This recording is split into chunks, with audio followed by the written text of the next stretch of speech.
Next topic में जो हम सीखने जान वाले हैं वो है बेसिक चीजें, जिसमें कि हमें सीखेंगे how to create new workbook, how to open existing workbook, how to save a workbook, how to save as a work. Main thing is कि अभी जो हम काम करते हैं, पहले हमें ये पता होना चाहिए वर्कबुक होता क्या है। वर्कबुक ये जो एक्सेल फाइल है, इस पूरे एक्सेल फाइल को हम वर्कबुक बोलते हैं। वर्कशीट एक होता है, जो ये सीट जो बने होते हैं, इसमें आप मैक्सिमम जितने भी सीट है आप ऐड कर सकते हैं, ये सारे वर्कशीट होते हैं।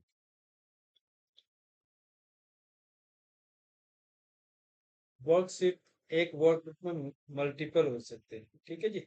वर्कबुक होता क्या है कि एक हमारा कंप्लीट एक्सेल फाइल, ठीक है जी। तो आज हम सीखेंगे कि create a new workbook. New workbook create करने के लिए हमें करना क्या होता है, मैनुअली जो होता है स्टेप्स हैं कि पहले हम फाइल में जाएंगे, then new, then blank workbook. पहले हम फाइल पे जाएंगे, then new, then blank work. जैसे हम इस पे क्लिक करेंगे, हमारे पास एक नया वर्कबुक ओपन होगा। इसका एक अलग शॉर्टकट की है जो कंट्रोल एन है। कंट्रोल और एन, कंट्रोल को प्रेस करके जब आप एन तक प्रेस करेंगे तो साथ में ही आपका एक नया वर्कबुक, ब्लैंक वर्कबुक ओपन हो जाएगा, ठीक है जी। नेक्स्ट आता है कि एग्जिस्टिंग वर्कबुक को कैसे ओपन करें। तो एग्जिस्टिंग वर्कबुक एग्जांपल में इसे मैं मान लेता हूँ,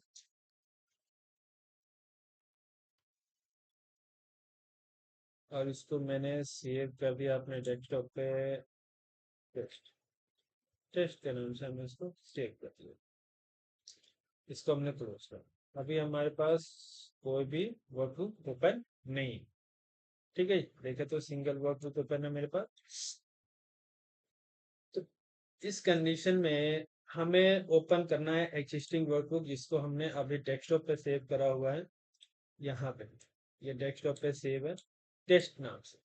तो इस टेस्ट नाम से जो है इसको ओपन करना है। तो ओपन करने के लिए अगर हमारे पास एक्सेल फाइल पहले से ओपन है और उसमें ओपन करना है, तो ओपन करने का तरीका है, पहले फाइल में जाएंगे, then open, then file location. तो यहाँ पे फाइल पे, देन ओपन, देन ब्राउज करेंगे फाइल, देन डेस्कटॉप पे हमने रखा हुआ अपना फाइल, तो डेस्कटॉप पे गए, देन टेस्ट जो जिस नाम से हम अपना वर्कबुक बनाया हुआ है, देन ओपन। तरीका है ये हमारा वर्कबुक ओपन हो गया। ये एक तरीका है। दूसरा तरीका है कि जब आपका कोई भी रिसेंटली जो आपने करा होगा, तो रिसेंटली में होता क्या है कि वो आपके इसमें रिसेंट में जो रिसेंट यूज जो होता है उसमें आपका आए, क्योंकि यहाँ पे जैसे देखें तो रिसेंट में आपका यहाँ पे शो हो रहा है। अगर यहाँ पे ओपन पे भी करेंगे तो ओपन पे भी क्या होगा, रिसेंट में जितने भी हमने यूज करे होंगे वो हमारे पास शो हो रहा है। यहाँ पे आप चाहे देखें तो ये टेस्ट और ये टेस्ट नाम का वर्क तो कहाँ पे है, डेस्कटॉप पे। यहाँ पे अगर जैसे कर्सर ले जाएंगे तो आपका ना यहाँ पे एक पॉपअप पॉपअप आएगा। उस पॉपअप में उसका कंप्लीट लोकेशन होगा कि वो फाइल है कहाँ पे। तो यहाँ से आप पता कर सकते हैं और यहाँ से रिसेंटली वर्क को आप डायरेक्ट क्लिक करके ओपन कर सकते हैं, ठीक है, डन। नेक्स्ट टॉपिक है कि इसको ओपन करने का शॉर्टकट कि यहाँ पे हमने डाला हुआ कंट्रोल ओ। कंट्रोल ओ जैसे ही आप करेंगे आपके पास वो ओपन, ठीक है जी। आता है save a workbook. Save a workbook का मतलब होता है कि अगर हमारे पास कोई भी फाइल ओपन है, जैसे हमने यहाँ पे एक नया वर्कबुक ओपन कर लिया कंट्रोल एन, और ये हमारा फाइल पहले से सेव नहीं है। तो सेव नहीं है, तो जैसे ही हम इसको सेव करना चाहते हैं तो मैनुअल तरीका है कि पहले फाइल में जाएं, then save, then select location of your file, then save as type और देन सेव। तो पहले हम कहाँ जाएंगे, इसके लिए फाइल पे जाएंगे, देन सेव। आपका लोकेशन जो होगा यहाँ पर ब्राउज कर सकते हैं। ब्राउज करने के बाद आपको लगता है यहाँ पे डेस्कटॉप पे जाना है, डेस्कटॉप पे हमने कर लिया। अगर किसी अदर लोकेशन पे जाना है, अदर लोकेशन पे चले जाएंगे, और यहाँ पे हमने लिख दिया टेस्ट 2, सेव कर दिया। ये हमारा नॉर्मल सेव करने का तरीका है, ठीक है, डन। अगर हमारे पास इसका कंट्रोल एस है, अब इसमें एग्जिस्टिंग वर्कबुक में अगर हम कुछ भी चीजें चेंजेस करेंगे, मान लो कि मैंने अपना नेम यहाँ पे डाल दिया, एड्रेस डाल दिया, कॉन्टेक्ट डाल दिया, ये सारी चीजें अगर हो गई है, अगर हम इसको सेव करते हैं तो हमारे पास कंट्रोल एस एक ऑप्शन है। जैसे हम एक्सिस्टिंग वर्क इन सेंस के कि जो वर्क पहले से कहीं सेव है उसमें अगर हम कोई भी चीजें चेंजेज करते हैं तो उसको सेव करने के लिए नॉर्मली है हमारे पास कीवर्ड कंट्रोल प्लस एस, या फिर आप फाइल पे जाकर के यहाँ पे सेव करेंगे फिर दोबारा वो नहीं मांगेगा, वो एज इट इज सेव हो जाए, या फिर कंट्रोल एस करेंगे फिर वो सेव हो जाएगा। जैसे आप इसको बंद करके फिर से ओपन करेंगे कंट्रोल वो करके यहाँ पे टेस्ट टू, देन देखेंगे कि आपका जो भी चेंजेज आपने चेंजेज करे थे वर्कबुक में वो आपका यहाँ पे शो कर रहे हैं।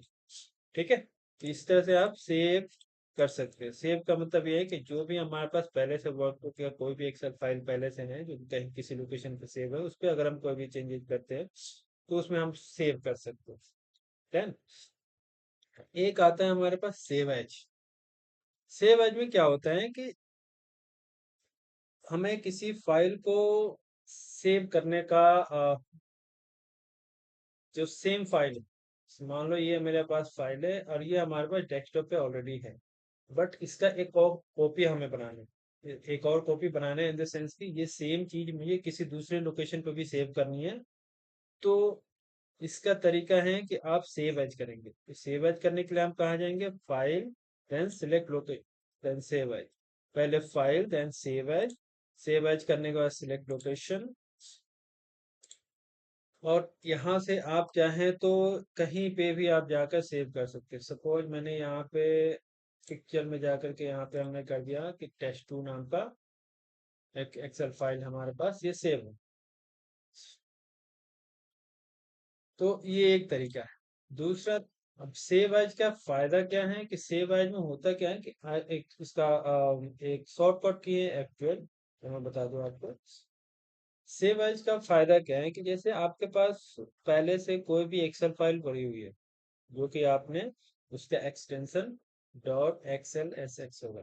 एग्जाम्पल मैं यहाँ पे दिखा दूँ, इसका एक्सटेंशन शो नहीं कर रहे हैं तो इसके लिए आपको फोल्डर ऑप्शन पे जाएंगे, देन यहाँ पे आप एक्सटेंशन पे क्लिक करके देन जैसे ही आप यहाँ पे आएंगे तो देखेंगे कि इसका जो एक्सटेंशन है, अगर आपको दिखाई नहीं दे रहा तो मैं आपको बता दूं, इसका जो एक्सटेंशन है वो है डॉट एक्सएल एस एक्स। देखेंगे यहाँ पे dot X L x S, done. यहाँ पे इसका यहाँ पे ये दूसरी जो फाइल हमने बनाई थी उसका भी एक्सटेंशन क्या है, dot X L S x, मतलब वो एक्सेल फॉर्मेट की। हमें दूसरी फॉर्मेट में भी फाइल सेव करनी है तो या तो हम फर्स्ट टाइम अगर कर रहे हैं सेव तो सेव कर सकते हैं, तो उसमें हमें एक्सटेंशन उसका दे करके हम सेव कर सकते हैं, डन। बट अगर हमारे पास पहले से फाइल बनी हुई है और उसको हमें डॉट CSV या फिर बहुत सारे फॉर्मेट होते हैं XML फॉर्मेट में हमें सेव करना है, तो उसके लिए हमारे पास सेव एज का ऑप्शन आता है कि सेम फाइल को हम दूसरे फॉर्मेट में चेंज करना चाहें तो क्या हम कर सकते हैं, बिल्कुल कर सकते हैं।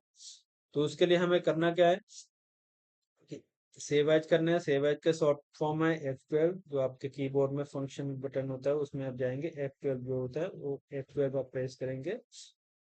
आप देखेंगे कि हमारे पास ये फाइल है और इसी को मैं सेव करना चाहता हूँ, सेव एज। ठीक है, मैं इसको नहीं उससे कर देंगे जो हमारे पास पहले से एग्जिस्टिंग है उसको टेस्ट के बाद इसमें हम F12 करते हैं, और F12 करने के बाद हमारे पास देखेंगे तो एक्सेल वर्कबुक ये बाय डिफॉल्ट आपका सेव एज टाइप आएगा जिसमें Excel workbook dot X L S X आएगा, डन। अब आप इसको चेंजेस करना चाहते हैं तो इतने सारे ऑप्शन है जिसमें आप से इसका कर सकते हैं।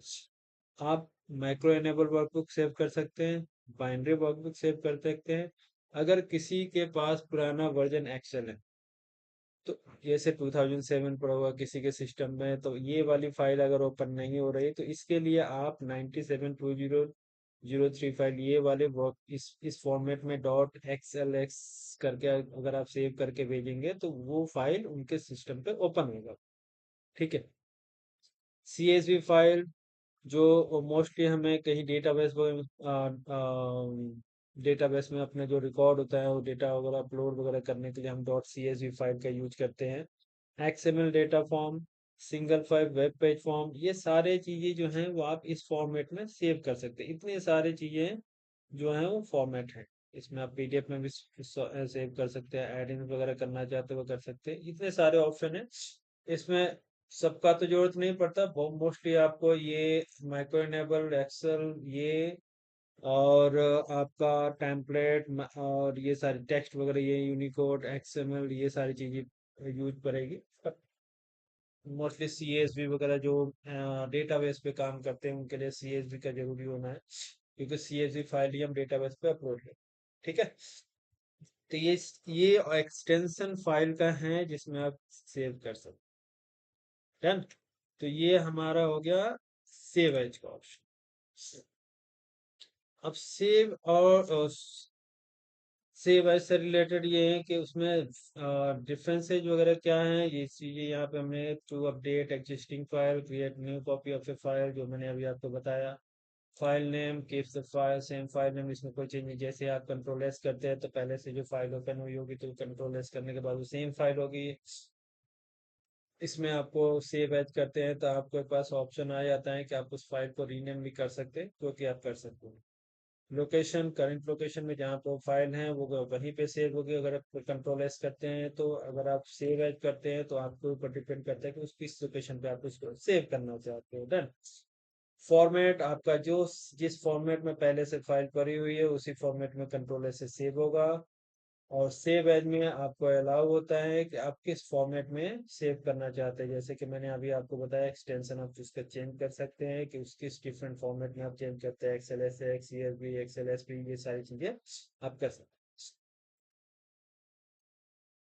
यूज कैसे करते हैं, यूज का मतलब हो गया कि अगर आप एक ही फाइल है उसी को हमें बार बार अपडेट करना है तो रेगुलर यूज के लिए हो गया कि एक ही फाइल हमें अपडेट करना है तो कंट्रोल एस वगैरह हम करेंगे जो भी अब उसमें चेंजेस वगैरह करते हैं। बट अगर उसमें कुछ चेंज करके हमें वो बैकअप के लिए रखना है, बैकअप वगैरह के लिए रखना है तो उसके लिए हम क्या यूज करते हैं, अगर हमने इसमें सेव चेंज कर लिया, चेंज करने के बाद हमने सेव कर लिया, सेव करने के बाद अब अगर हमें बैकअप उसका चाहिए उधर उसके डिफरेंट वर्जन या डिफरेंट लोकेशन पे उसका बैकअप हम रखते हैं तो उसके लिए हम क्या करेंगे, use save as. Done. Same चीजें वही है यहाँ पे जो मैंने आपको बताया। तो ये है डिफरेंस, ये है हमारा सेव सेव एज आपने अभी सीख लिया ये सारी चीजें। ठीक है, तो आज की डेट में जो हमने टॉपिक कवर करा है वो है कैसे हम न्यू वर्कबुक क्रिएट करेंगे, वर्कबुक को कैसे ओपन करेंगे जो पहले से हमारे पास भरा हुआ है, कैसे हम किसी वर्कबुक को सेव करेंगे, कैसे हम एग्जिस्टिंग वर्कबुक यानी कि जो पहले से हमारे पास फाइल पड़ी हुई है जो फाइल ओपन है उसको हम सेव तो कर रहे हैं बट वो सेम लोकेशन पर उधर उसका हमें एक कॉपी बनाना है या फिर किसी दूसरे एक्सटेंशन के रूप में मुझे उस फाइल सेव करनी है तो उसके लिए हम यूज करते हैं सेव एज। डन। तो आज के लिए हम इतना ही रखते हैं, मिलते हैं फिर नए वीडियो में। तब तक के लिए आप सीखते रहें, अपने से प्रैक्टिस करते रहें और इन सब चीजों को अगर कोई भी क्वेश्चंस हो आपके पास तो आप अपना क्वेश्चन हमें कमेंट बॉक्स में दे सकते हैं। मैं इन सब चीजों का जो भी आपका क्वेश्चन होगा उसको मैं अपने नेक्स्ट वीडियो में अपडेट करके बताऊँ। ठीक है जी, तो अभी के लिए इतना ही रहने देते हैं। आप इसको बिल्कुल सही से करें और इसको एक ही फाइल ओपन करें, बनाएं और इसको सीखें। ठीक है जी, तब तक के लिए bye bye. Thank you very much.